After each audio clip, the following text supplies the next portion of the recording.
տեղի ունեցան ընտրություններ, ձևավորվեց ավագանի, ընտրվեց համայնքի ղեկավար եւ կարծես աշխատանքը սկսում էր ընթանալ։ Բայց կային կանխատեսումներ, որոնք արդարանում են վատ իմաստով, որ որևէ կերպ ինչ-որ մի գործիքով ապօրինի բնականաբար իշխանությունները կփորձեն կամաց մանդատները գողանան ընդդիմադիր խմբակցություններից, որպեսզի կարողանան ըստեղ էլ զավթել իշխանությունը եւ կարծես թե դրա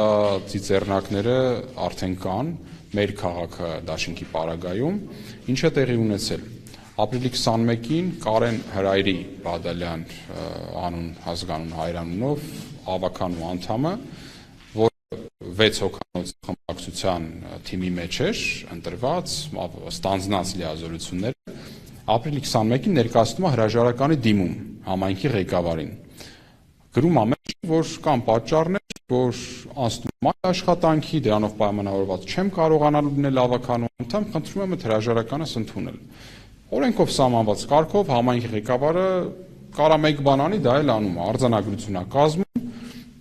որ տվյալ Կարեն Բադալյանի լիազորությունները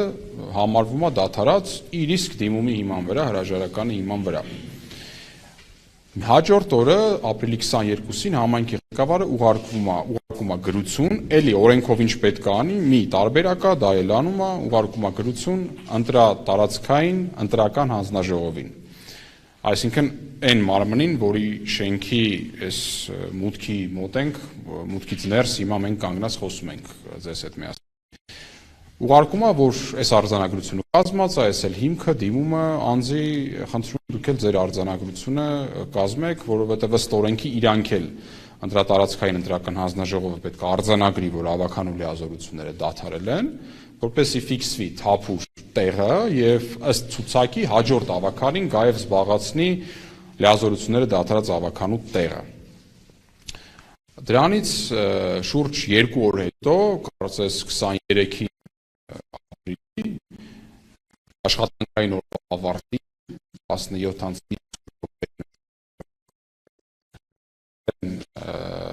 Հրայրի Բադալյանը նոր դիմում ուղարկում էլեկտրոնային փոստի միջոցով համայնք, ասելով, որ հրաժարվում է իր դիմումից, ցանկանում է շարունակել պաշտոնավարումը եւ ուշադրություն երկրորդ մասը կամ երկրորդ դիմումը, որ ցանկանում է դուրս գալ մեր քաղաքը խմբակցությունից։ Դառնալ անկախ ավական։ Նորից հիշեցնեմ, արդեն լիազորությունները դադարած վիճակում։ Առաջինը մի հատ իրավական ասպեկտ չկա։ Ոչ տեղական ինքնակառավարման մասին օրենքով, ոչ ընտրական օրենսգրքով, ոչ էլ այլ իրավական ակտերով հնարավորություն հրաժարվելու սեփական դիմումից, հատկապես երբ որ արձանագրվել է քո դիմումը, այսինքն լիազորությունները դադարել են։ Ի տարբերություն օրինակ ազգային ժողովի падգամավորների դեպքում, այո, ազգային ժողովի կանոնակարգ օրենքը ասում է, որ եթե 7 օր հետո պնդում ես, նոր համարվում է դադարած լիազորությունները, կամ եթե հակառակը չես ասում, այդ դեպքում համայնքի ղեկավարը արդեն արձանագրությունը կազմել է, այստեղ մի ճանապարհ է, այո, հաջորդը արդեն այս տիրույթը հրաժարականը ներկայացրեցիր, համայնքի ղեկավարը դա արձանագրեց, ոչ թե ինքնա որոշում որ դադարել, այլ արձանագրում է, ֆիքսում է։ Նույնը ֆիքսվում է նաև ընտրատարածքայինը, արդեն այդ հիմքերով։ Զուտ տեխնիկական հարց լուծելու համար, որպեսզի հաջորդ ավականին զբաղեցնի դադարածի տեղը։ Հիմա մենք ինչ ունենք, ընտրատարածքայինը չի Հիմա այդ ամբողջ էս, այսպես ասած, քաղաքական աղմուկի մեջ, որ դադարեցվել է, խնդրում եմ հետո մի դադարեցրեք, այդ ամեն ինչի նաև պատկերը ամբողջացնելու համար, ասենք որ 7 օր ընդամենը ունի ընտրատարածքային այս մարմինը, որտեղ գտնվում ենք, տարածքային հանձնաժողովը, որպեսզի համայնքի ղեկավարից, Գյումրու համայնքի ղեկավարից ստանալով արձանագրությունը կազմի իր արձանագրությունը 7 օր։ Կա որոշակի մեկնաբանություն, հա, դա ընտրական օրենսգրքում կա 7 օր, տեղական ինքնակառավարման մասին օրենքում գրված է 7 աշխատանքային օր, 2 ժամկետներն էլ լրացել են։ Անկախ իրավական վեճը չկա, ժամկետները անգամ աշխատանքային օրվա հաշվարկով լրացել են։ Եթե աշխատանքայինով ենք նայում, իմ գոնե հաշվարկով 3 էր վերջի օրը, այսինքն այսօր մենք արդեն ժամկետից հետո ենք ստեղ եկել։ Բնական է, եթե աշխատանքայինով շատ ավելի վաղ։ Այսինքն հասարակ գործառույթը ընտրատեղամասային հանձնաժողովը, ընտրատարածքային ընտրական հանձնաժողովը չի կատարել։ Հասարակ մի բան, պետք է արձանագրություն կազմել, որ այս մարդը դիմում է գրել լիազորությունները դադարել են։ Եվ ամբողջացնելու համար նորից պատկերը եւս մեկ էլեմենտ Կարեն Հրայրի Բադալյանը Datalex դատական էլեկտրոնային համակարգից, հա, տեղի կանում ենք, որ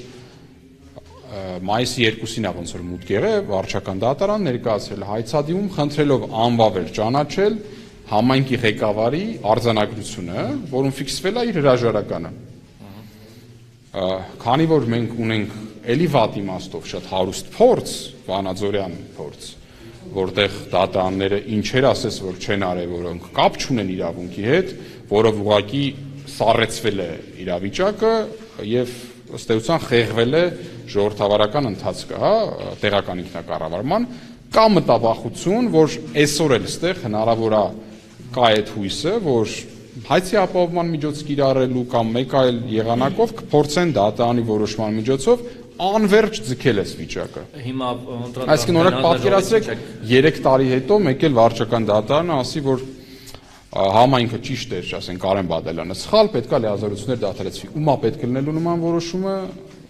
ոչ մեկին բացի թղթի վերամշակմամբ զբաղվողներից։ Հիմա մենք եկել ենք այստեղ ինչի, տվյալ վարչական մարմինը, որը օրենքով նախատեսված է որպես անկախ մարմին, պետք է իր հասարակ լիազորությունը անի, այդ արձանագրությունը կազմի։ Արձանագրությունը կազմի, որ տվյալ անձի լիազորությունները դադարել են, իր մասով գոնե գործը, այս վարչական մարմնի մասով գործը համարելով